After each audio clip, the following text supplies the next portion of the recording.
How deep is the US men's national team midfield? Hi, if you're new here, I'm the most obnoxious host on YouTube, Filippo, and welcome to Tactical Manager TV. So this is a new series on the channel where every 2 months we do 3 episodes, one for the defense, which we have already done, you can go check it out on the playlist, one for the midfield, which is this one, and the forwards, which is the next one, which we're going to talk about the wingers and the center forward. So what we do in this series is we update the depth chart in regards to how players perform, and this is my own, not Greg's. It's obviously very similar to Greg's in a lot of sense, but not quite. And in this one, we're going to have 4 CDMs and 6 central midfielders for our depth chart. And the reason I'm using central midfielders and defensive central midfielders is Greg Berhalter only plays with 6s and 8s. We haven't seen him play with 10s, so there's no reason to do that. So you're going to see a lot of attacking midfielders on the central midfield depth chart.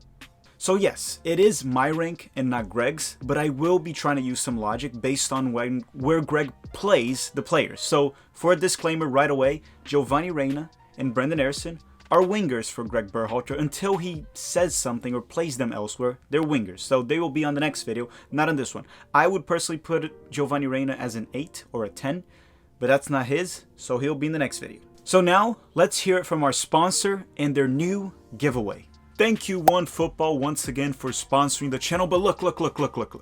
This one's not about us, this is about you. Because OneFootball is doing a giveaway for our viewers. So thank you very much, OneFootball. But let me explain. For the month of August, we have an amazing event, the MLS All-Star Game versus the Liga MX. You know, just another opportunity for the United States to crush Mexico like we did all summer long. We can just keep it rolling for another win.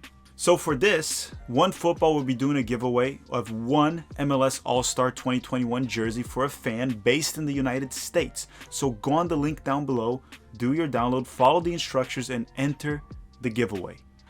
I might enter it myself. So thank you once again, OneFootball, for the giveaway. Thank you for sponsoring the channel, and hopefully the United States can continue to beat Mexico on the MLS versus Liga MX All-Star Game. Okay, so you heard it for our sponsor. You probably hit the like button already, you subscribed to enjoy the content, and you entered the giveaway. Good luck to everyone that entered that giveaway, by the way. Let's roll the intro, and let's start with the holding midfielders, the 6s.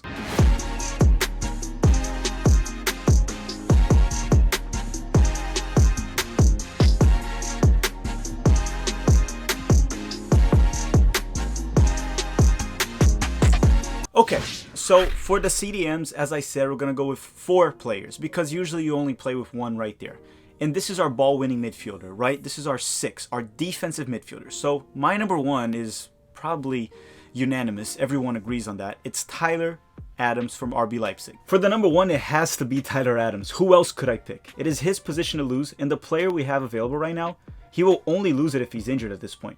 Adams is very technical, can connect the ball with the defense of the midfield and to the offense pretty well.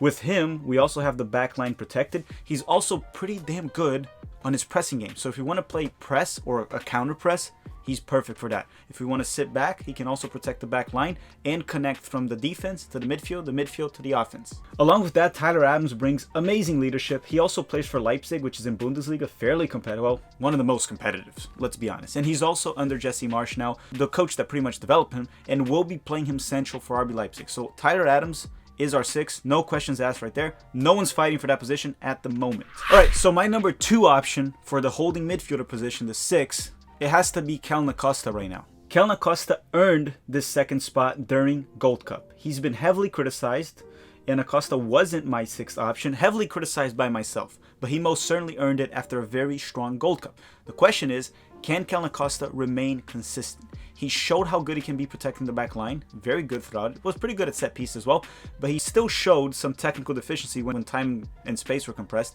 to connect the ball from the defense to the midfield, something Tyler Adams can do very well. That's also one of the reasons why Greg had to stop playing out of the back. It was Matt Turner and Kaiden Costa as well.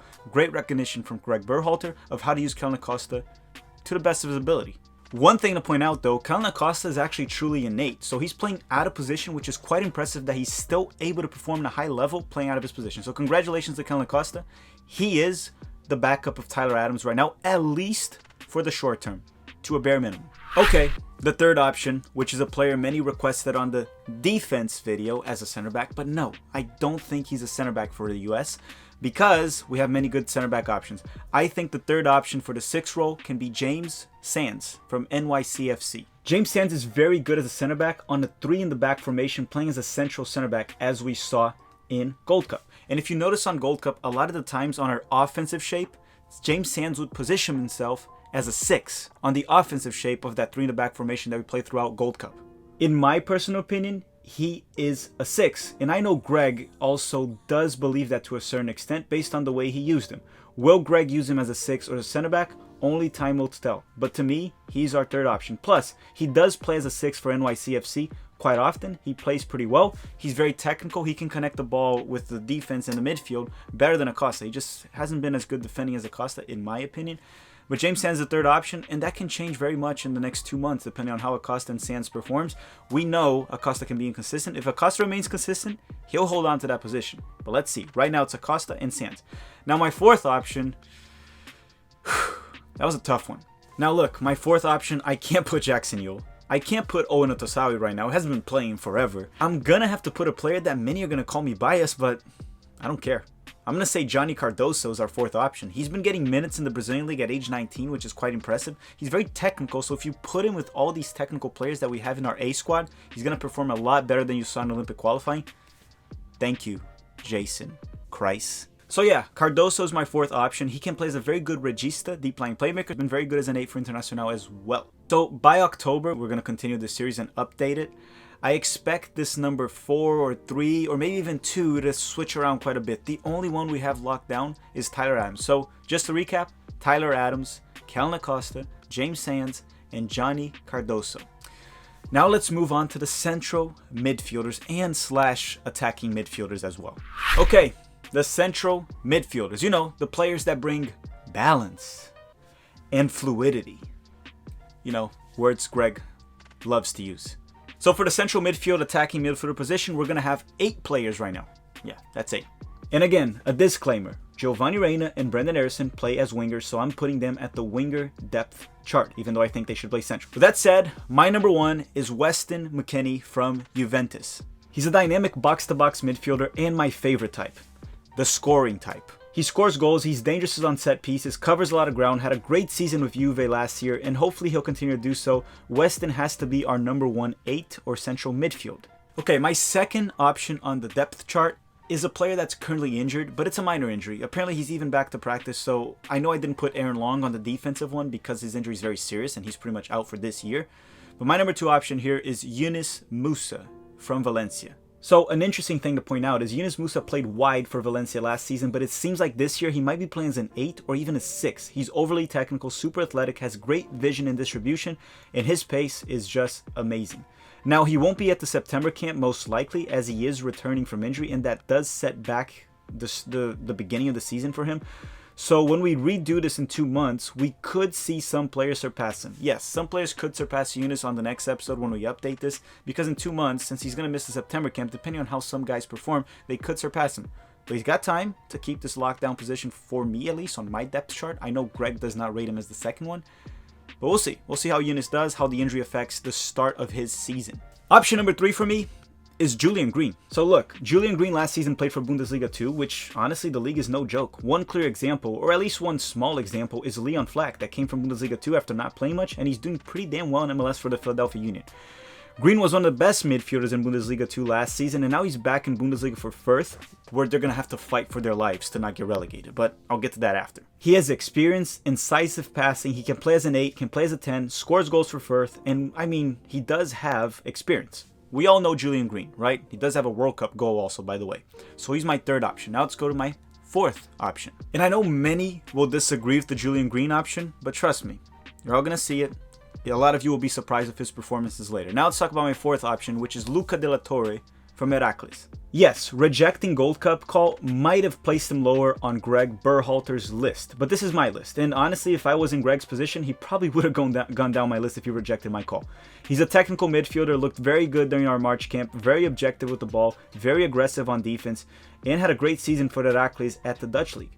Now with a full preseason and hopefully in form, Luca de la Torre is my 4th option. Okay, option number 5. Well, this player is very controversial at times. You know, some people love the boy, some people hate the boy. I'm just neutral. And I know many people think I'm just a Sebastian Lletget hater, and I'm not. Sebastian Lletget is my 5th option here for the depth chart on the central midfield position. Look, he's not as bad as many claim, and he's also not as good as many think he is as well. He is consistent, that's something to point out. He does disappear in games throughout time, but he's always consistent on holding the ball, holding possession, very effective, and he can work well when he has players that can get the job done around him. So if he has creative players that can do incisive passing, create plays on their own, Sebastian Lletget is a great player to hold possession. Besides that, he's nothing too special and nothing as bad as many people criticize him, including myself. Sometimes I exaggerate as well. But yes, Sebastian Lletget is my number 5. Now look, number 6 is Gianluca Busio. And just for starters, before someone criticizes me for putting Busio behind Lletget, Busio did not outplay Sebastian Lletget throughout Gold Cup. That's the first thing to say. Now he's heading to the Serie A and he can most certainly improve in a faster rate. He's 19, Lletget is 29. So yes, Gianluca Busio could surpass Lletget on my next list, or maybe 4 months from now. But right now, I put Sebastian Lletget ahead of Gianluca Busio on current moment, not on potential. Please, Gianluca Busio has all the potential to surpass him in a very near future. So Busio is number 6. Now let's go to my number 7. And by now, guys, if you haven't already, don't forget to hit that like button. It really helps. It's a great way to help the channel and keep growing the community. I appreciate it very much. And don't forget to enter that giveaway too that I talked about, if you want to. I entered it too. My number 7 is Eric Williamson from the Portland Timbers. I need to see more from him. That's the main reason he's not as up on the depth chart. He could surpass many of the players I listed as long as he plays more. I love his risk-taking and creativity. He's fairly technical, very athletic as well, physical. And, I just need to see him for more. I want to see more. And hopefully I'll rank him higher on the next one if he gets opportunities for the US men's national team. I can't judge him on just MLS performances. So I need to see more from Williamson. We saw a little bit of him during Gold Cup. There were good moments, bad moments. As of now, Eric Williamson sits as my number 7. And everyone, look, I'm not going to do honorable mentions in this video. There's many other players I considered. You can comment yours down below. Obviously, I'm going to leave some great players out. So now let's go to my number 8, which will be a big surprise to many. So player number 8 and the last one I'm going to talk about, and obviously, as I said, there's many others midfielders, but I'm not going to do honorable mentions, okay? I'm just going to put my list. You can feel free to comment yours. But look, my number 8 is Kaiden Clark from the New York Red Bulls, actually RB Leipzig player to be. Kaiden Clark is overly creative, scores bangers in MLS, overly dynamic up top. He can play as an 8, a 10, even as a winger or a wide midfielder. He also has one of the most impressive stats in my personal opinion, which as when he plays and he presses, he forces a turnover at 50% of the time, which he's one of the top players in MLS to do so. Along with that, all his technical ability. And look, there's a reason why this kid is already heading Leipzig, and there were many European teams interested, okay? He's only 18. I think he should be for consideration. And Greg was even going to bring him to Gold Cup, and I'm sure he would have played and done very well. Unfortunately, he had the appendicitis. So that does it for my list, guys. I'm going to go through it real quick once again, just to recap. Comment yours down below, your defensive midfielders and your central midfielders as well. And don't forget to hit the like button if you enjoy this type of content. So just to recap, my list for the central midfielders are Weston McKennie number 1, Yunus Musa number 2, Julian Green number 3, Luca De La Torre number 4, Sebastian Lletget number 5, Gianluca Busio number 6, Eric Williamson as number 7, and Kaiden Clark number 8. Don't forget to comment down below your depth chart. We're going to come out with the forwards episode later this week, probably over the weekend. I want to thank you all very much for watching. I'm looking forward to updating this in 2 months. This series is going to be fun. Thank you for watching, everyone. Have a great day.